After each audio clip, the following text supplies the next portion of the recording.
오, 그 아이언돔이 그 예멘 후티 방군의 미사일을 딱 요격했을 때 그게 쿵. 정말요? 아, 이게 소리가 아니라 정말 진동이구나 라는 게 느껴지고요. 그나마 전 세계에서 유일하게 네타냐후 총리를 압박할 수 있는 세계 지도자가 있다면 바로 트럼프 대통령이다. 네타냐후 총리는 뇌물수수, 배임, 사기 사건으로 재판 중입니다. 가장 하고 싶은 거는 재판을 우선 좀 피하고 싶은 걸 거예요. 이란은 공식적으로는 굉장히 태연한 척 하면서 안으로는 당분간 굉장히 특히 경제적으로 어렵겠구나.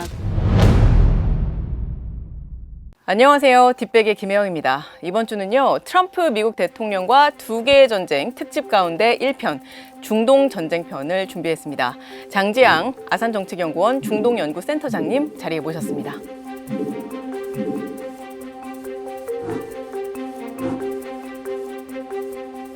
안녕하세요. 안녕하세요. 네, 센터장님, 제가 종종 연락 드릴 때마다 카타르에 계시거나 뭐 다른 중동 국가에 계셔가지고 본의 아니게 또 국제 전화를 드리기도 했었는데 최근에도 또 어디 다녀오셨었다면서요? 작년 12월 말경에 2주 일정으로 이스라엘에 다녀왔습니다. 제가 있는 동안 예멘의 후티 반군이 미사일이란 드론을 한 5번 정도 쏴서 제가 새벽에 자다가 일어나서 머리를 붙잡고 방공호를 향해서 뛰기도 했지만 무사히 잘 돌아왔습니다. 아, 네. 너무 다행입니다. 그 이야기는 또 이따가 자세하게 또 들어보려고 하고요. 그 가자 전쟁 460일 만에 이스라엘과 하마스 양측이 휴전을 합의를 했습니다. 사실 트럼프 미국 대통령 본인도 그렇고 바이든 전 대통령도 그렇고 내 덕분이다. 말하자면 둘 다 그렇게 이야기를 하고 있어요. Perhaps most beautiful of all, this week we achieved an epic ceasefire agreement as a first step toward lasting peace in the Middle East. 결과만 봤을 때는 트럼프 대통령의 지분이 거의 95% 정도 되지 않을까 싶습니다. 물론 평화안, 지금 우리가 얘기하는 1단계, 2단계, 3단계의 구체적인 내용은 바이든 대통령과 그 정부에서 만든 거긴 하지만 1년 넘도록 아무런 진전이 없었거든요. 그런데 트럼프가 당선인 시절 내 취임식 전에 전쟁이 끝났으면 좋겠다라고 네타냐후 이스라엘 총리를 압박을 하자 정말 마술처럼 이 휴전협정이 체결이 됐고 1단계이긴 하지만 어쨌든 인질과 수감자가 맞교환이 되는 그런 일이 일어났죠. I'm pleased to say that as of yesterday, one day before I assumed office, the hostages in the Middle East are coming back home to their families. 바이든 행정부와 트럼프 행정부의 이 가자 전쟁을 대하는 어떤 기조는 완전히 달라진다고 봐야 할까요? 굉장히 다르죠. 바이든 대통령 때는 물론 그러니까 이스라엘을 향해서 미국 정부의 무기 지원은 계속 이어져 왔지만 처음부터 끝까지 이 팔레스타인을 향한 인도주의 참사는 막아야 된다. 그리고 빨리 인질 귀환이 이루어져야 한다라는 것이 주였지만 트럼프 당선인 시절에 내 취임 전에 전쟁이 멈춰야 되고 어쨌든 이번에 취임 연설에서도 내 덕분에 지금 휴전이 이루어졌고 그리고 앞으로 가자 지구가 개발이 됐으면 좋겠다 그 정도지 팔레스타인에서 앞으로 어떤 가버넌스가 이루어져야 하고 팔레스타인 자치정부가 어떤 역량을 키워야 하며 앞으로 인도주의 지원은 어떤 식으로 이루어져야 하고 국제사회가 어떻게 함께 재건을 해야 되느냐라는 얘기는 아직까지는 한 번도 해본 적이 없습니다. 중동 전쟁이 워낙 복잡하니까 어디에서부터 시작이 됐고 그래서 지금까지의 그 어떤 확전의 양상이 어떻게 넓혀져 왔는지를 한번 그 지도를 보면서 설명해 주시면 좋을 것 같은데요. 이스라엘의 남부에 있는 키부츠와 그 노바 뮤직 페스티벌이 열리고 있는 곳을 향해서 2023년 10월 기습 공격이 일어났습니다. 기습 공격을 벌인 주체가 하마스인데 하마스도 이란 이슬람 공화국의 무장 대리 조직인데 이 무장 대리 조직에는 가자 지구의 하마스뿐만 아니라 레바논의 헤즈볼라, 시리아의 또 여러 민병대들, 이라크의 이슬람 저항군, 그리고 이 사우디아라비아 아래에 있는 예멘의 후티 반군도 포함됩니다. 이 가자지구 북부의 하마스가 이스라엘을 치자 이스라엘이 가자지구를 향해서 시가전을 시작을 하죠. 그 후 이스라엘 하마스 전쟁이 시작이 됐는데 전쟁이 시작되자 아까 말씀드렸던 레바논의 헤즈볼라, 시리아의 민병대, 이라크의 이슬람 저항군, 예멘의 후티 반군과 이란 이슬람 공화국도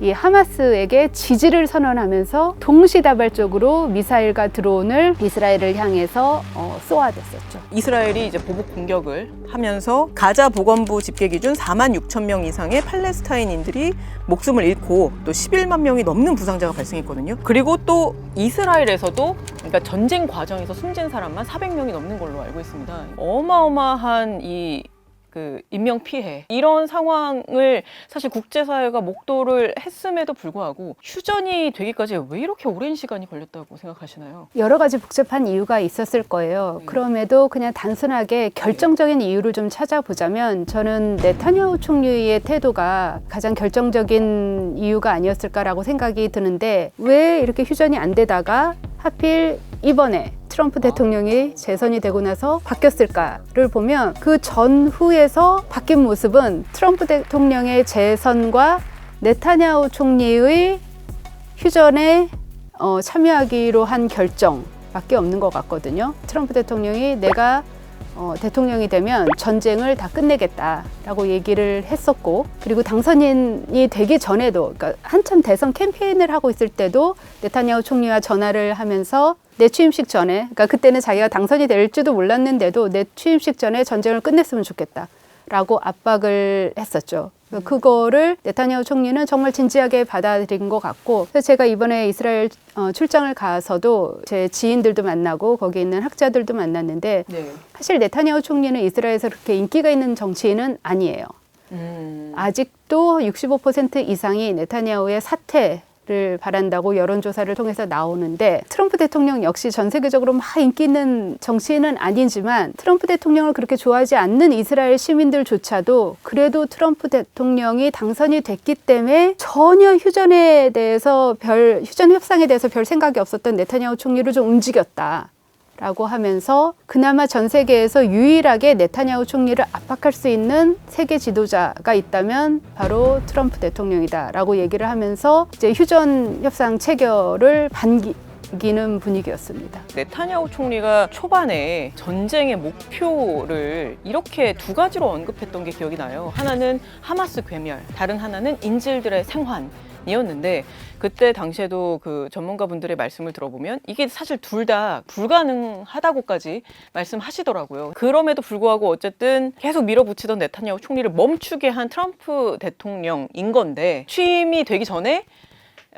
이거 멈췄으면 좋겠어 라는 말 한마디 때문이라기보다는 뭔가 얻은 게 있으니까 멈춘 게 아니겠나 싶은데 어떻게 생각하세요? 사실 네타냐후 총리가 이스라엘 내부에서 그렇게 인기가 많지 않은 이유 중에 하나가 뇌물수수, 그다음에 배임, 사기 사건으로 재판 중입니다. 그래서 작년 12월에도 재판정에 나갔어요. 물론 자기 혐의를 모두 부인을 하기는 했지만, 그래서 이 재판은 계속 진행될 텐데 어쨌든 재판이 굉장히 심각한 재판이 계속 앞에 이제 있는 거예요. 그럴 때 가장 하고 싶은 거는 재판을 우선 좀 피하고 싶은 걸 거예요. 그러니까 재판을 피하고 더 나아가서 내가 혹시 이제 재판정에서 유죄가 나온다 하더라도 내가 구국의 리더 거기서 좀 더 죄를 경감받지 않을까, 이런 생각이 네타냐후 총리에는 분명히 있었을 것입니다. 하마스를 소탕을 하고 괴멸을 시킴으로써 이스라엘을 다시는 그런 정말 말도 안 되는 테러 조직으로부터 실존의 위협을 겪지 않도록 하느냐,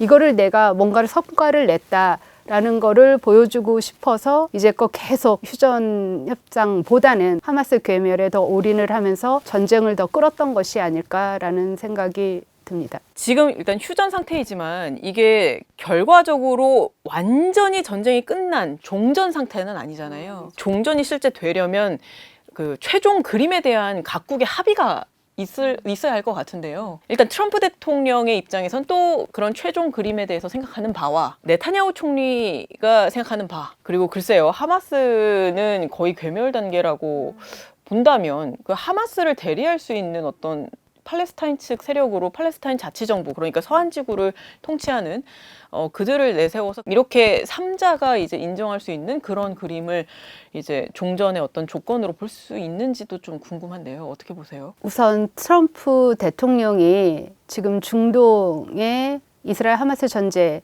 의 최종 그림을 얼마나 구체적으로 가지고 있을지는 저는 굉장히 의문이 들고요. 2단계, 3단계까지 가려면 가자지구의 폐허를 재건을 하고 다시 뭐 국가를 수립하는 일까지 어떤 형식으로 수립을 할 건지까지 나아가야 되는데 그거에 대해서는 큰 그림을 갖고 있지 않을 거예요. 너무 복잡하기도 하고 트럼프 대통령의 취임 연설만 보자면 아무도 못하던 휴전협정 내가 했고 그리고 가자지구 저 아름다운 지중해 앞에 관광지를 만들어서 뭐 국가를 재건하면 얼마나 아름답겠느냐 이런 말로 마무리를 했는데 아마 그게 트럼프 대통령의 생각의 대부분이 아닐까 싶어요. 저는. 가자지구가 정말 잿빛으로 다 변했더라고요. 사실 휴전이 됐지만 가자지구 주민들의 입장에서는 일상을 복귀하고 싶어도 복귀할 수 없는 상태가 된 거잖아요. 가자지구의 경제 상황은 말할 것도 없을 것 같고 이스라엘도 피해가 있었을 것 같습니다. 이스라엘 경제 상황도 뭐 만나는 사람마다 너무 걱정을 많이 하더라고요. 물론 이제 가자지구처럼 모든 게 그냥 무슨 회색 잿빛으로 변하지는 않았지만 그 회색 잿빛 가루들을 다 치우려면 21년이 걸린다고 하더라고요. 이스라엘 하면 우리 시민들도 뭐 성지순례도 많이 가시고 하는데 제가 갔을 때는 그 뭐 예루살렘 올드시티 같은 데 가보면 관광객들이 없어요. 그러면 이스라엘이 늘 자랑스럽게 생각하는 스타트업이 잘 되냐? 그것도 아니라는 거죠. 스타트업뿐만 아니라 기본적으로 뭔가 이렇게 창조적인 산업이 잘 되려면 불안정성이 없어야 되는데 그것에 가장 반대인 상황이 지금 이스라엘과 뭐 가자지구이기 때문에 이스라엘 내에 있었던 그 스타트업들이 계속 미국이나 유럽으로 빠져나간다라고 얘기를 하고요. 이제 제가 만났던 이스라엘 이제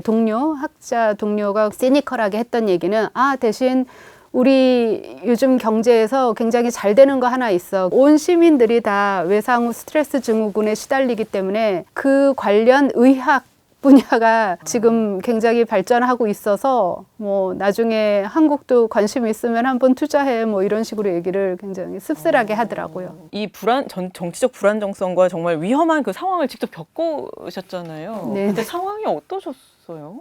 그러니까요. 제가 네. 그때 출장을 간 것도 이제 휴전 얘기가 나오기 시작하고 해서 네. 괜찮을 것 같아서 갔는데 아니나 다를까 뭐 제가 만난 친구들도 이제 하마스와 휴전이 곧 닥쳤고 우리는 이미 헤즈볼라랑은 휴전을 했어. 그러니까 걱정하지 마 했는데 새벽 2, 3시에 4일 나흘 연속으로 예멘의 후티 반군이 미사일이랑 드론을 쏘는 거예요. 그래가지고 뭐 이스라엘의 이 요격 시스템이 훌륭해서 요격을 하기는 했어요. 그런데 우선 첫째 요격을 했을 때 그 소리? 이게 그러니까 소리라기보다는 충격이죠. 웨이브라고 하던데 그게 느껴져요?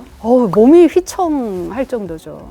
그 아이언돔이 그 예멘 그치, 후티 반군의 예. 미사일을 딱 요격했을 때 했을 그게 때 그 쿵. 정말요? 그러니까 이게 소리가 아니라 정말 진동이구나 라는 게 느껴지고요. 그러면 잔해들이 떨어졌겠네요? 두 번째는 그 잔해가 문제라는 거죠. 그 잔해가 뭐 초등학교에도 떨어지고 그냥 민간 가옥에도 떨어지고 하면서 그거는 어떻게 막을 수가 없는 거라 그래도 그 당시에 뭐 민간인들 피해는 크지는 않았었어요. 앞으로 그 남은 그 과정들이 있잖아요. 휴전이 됐지만 그래도 남아있는 불씨들이 있을까요? 2단계 협정이랑 관련이 된 건데 2단계는 이스라엘의 전원 철군을 담고 있어요. 이스라엘 인질과 팔레스타인 수감자를 맞교환한 다음에 6주 후에 이제 2단계로 넘어갈 텐데 자 이제 2단계니 이스라엘군이 전원 철수해야 돼 라고 했을 때 이 정도면 철수할 수 있어? 라는 대답이 안 나올 것 같고요. 지금 많이 나오는 얘기가 2단계 휴전 관련해서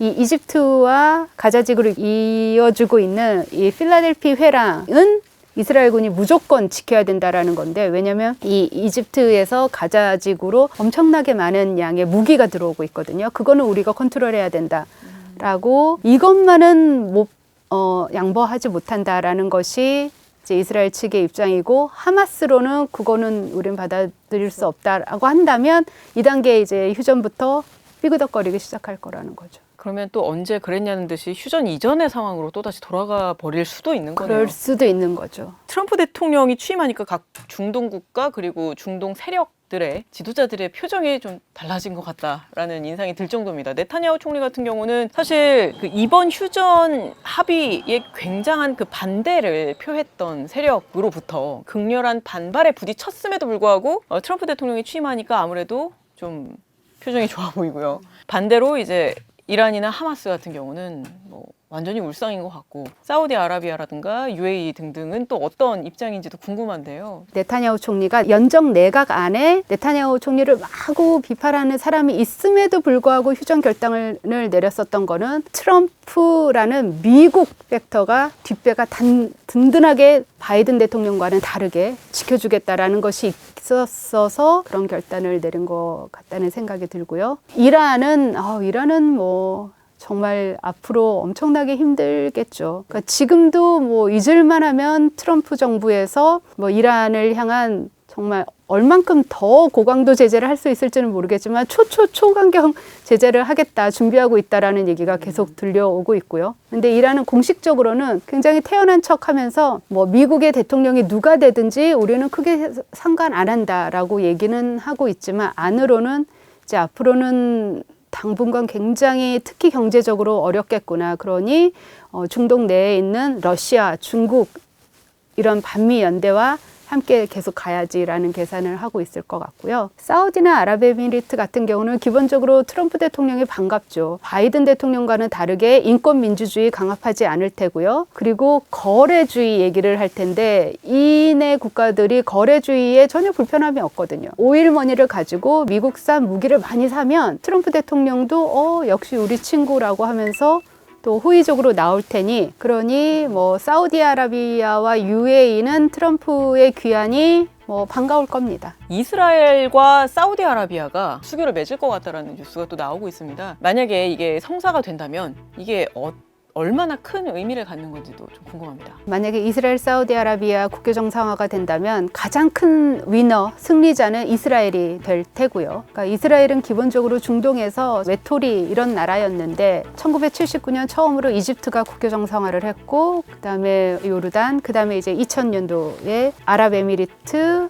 바레인, 모로코가 또 힘을 실어주면서 아브라함 협정을 체결하지 않았습니까? 네. 그래서 정말 이제 저희처럼 바깥에 있는 사람들도 드디어 중동에도 이제 뭐 옛날 구식의 민족주의, 뭐 아랍 민족주의, 유대 민족주의 이런 거 말고 안정화된 뭐 경제 실용주의를 추구하는 세력들이 점점 더 많아지는구나 라고 생각을 하면서 다들 환영을 했었죠. 그런데 그러한 이제 대탕트 분위기로 가는 것이 굉장히 두려웠던 하마스가 바로 기습 공격을 하면서 모든 게 이제 멈췄었던 건데 이제 그거를 다시 시작하자라는 거라서 이스라엘이 가장 반길 테고요. 사우디는 사실 이스라엘 하마스 전쟁이 없었더라면 더 편했을 겁니다. 그런데 이스라엘 하마스 전쟁 이후에 팔레스타인인들이 굉장히 많이 죽었잖아요. 그렇기 때문에 이 아랍 순니파의 대표국이라고 하는 사우디아라비아가 팔레스타인 민간인들이 이렇게 죽었는데 덥석 이스라엘이랑 수교를 하겠다라고 하기에는 약간 정치적으로 부담이 되기 때문에 제 생각에는 이스라엘이랑 사우디가 수교를 할 겁니다. 대신 사우디가 중재국인 미국에게서 엄청나게 큰 선물을 받아야겠죠. 위험을 무릅쓰고라도 정상화를 한다면 여기에 걸맞은 선물을 특히 안보 협정 같은 것이겠죠. 대대적인 선물을 중재국인 미국이 트럼프 대통령이 안겨줘야 될 것이고 저는 그런 방향으로 흘러갈 것 같습니다. 그 혹시 안보 협정에 들어가는 것들 중에 하나가 그 우라늄이라든가 그러니까 그런 것도 들어가죠. 그러니까 사우디 사람들이 항상 하는 얘기가 우리도 미국과 나토, 미국과 한국, 미국과 일본 같은 협정하게 해달라라고 하면서 그 안에 우라늄 농축 관련한 것도 얘기를 하고 아니 이란이 저만큼 핵 개발을 했는데 핵 기술을 발전시켰는데 우리는 왜 안 되냐라고 하면서 그것도 강력하게 요구를 할 겁니다. 사우디가 아마 우리보다 먼저 미국이랑 원자력 협력 협정을 맺을 거예요. 우리는 지금으로부터 한 15년 후인가 뭐 이럴 텐데 서로 굉장히 눈치 봐요. 쟤네는 뭘 얻었지? 그럼 우리는 사우디와 미국과의 협정을 보고 우리는 미국과 협정할 때 뭘 요구하지? 이러면서 계속 어깨너머로 결국 한국 외교가 중동 전쟁 그리고 러시아 우크라이나 전쟁이 계속 지속되고 있는 상황에서 더더욱 어떤 움직일 수 있는 외교적 공간을 만드는 노력이 상당히 중요할 것 같다는 생각이 들거든요. 저는 이번 이스라엘 하마스 전쟁에서 한국 외교가 나름 적극적인 모양새를 취했고 그거에 대해서 굉장히 잘했다고 보거든요. 하마스가 기습 공격을 벌였을 때 정말 굉장히 빨리 이 하마스의 테러 행위에 대해서 규탄을 했고, 그리고 이스라엘이 너무나 지나치게 대규모 공습을 할 때는 뭐 깊은 우려를 표명하기도 했고, 그리고 처음으로 이제 팔레스타인의 유엔 정회원국을 찬성하기도 했습니다. 저는 이 부분들은 정말 뭐 칭찬하고 싶고요. 이제 외교와 더불어서 지금 이스라엘 하마스 전쟁을 거치면서 중동에서 일어나는 분위기, 어쨌든 이런 비국가 무장 조직 단체들이 자꾸 뭐 미사일 쏘고 드론 쏘고 이런 불안정이 자꾸 확산이 되니까 다들 무기를 좀 구입하고 싶어요. 특히 걸프 산유국들 같은 경우. 근데 이들이 하는 얘기가 무기는 약간 쟁여두고 쉽대 뭐 이스라엘이나 튀르키예식의 약간 공격형 팽창주의적 형보다는 한국처럼 방어형 무기 체계를 내세우는 나라의 무기를 사고 싶다라는 분위기가 지금 조용히 확산이 되고 있거든요. 그런 면도 앞으로 우리가 대중동 외교를 할 때 뭐 어필할 수 있는 부분인 것 같아요. 아까 말씀해주신 그런 산업 부분도 그렇지만요. 또 인도주의적 측면에서도 그렇지 않습니까? 뭐 가자지구는 물론이고요. 이스라엘 국민들도 그렇고 그 이외에 다른 국가 당사자들도 피해나 이런 것들이 최소화하기 위해서는 조속한 종전이 이루어져야 한다고 생각을 하고, 아무쪼록 오늘 말씀 너무 감사하고요. 시간 내주셔서 정말 고맙습니다. 감사합니다. 센터장님 고맙습니다.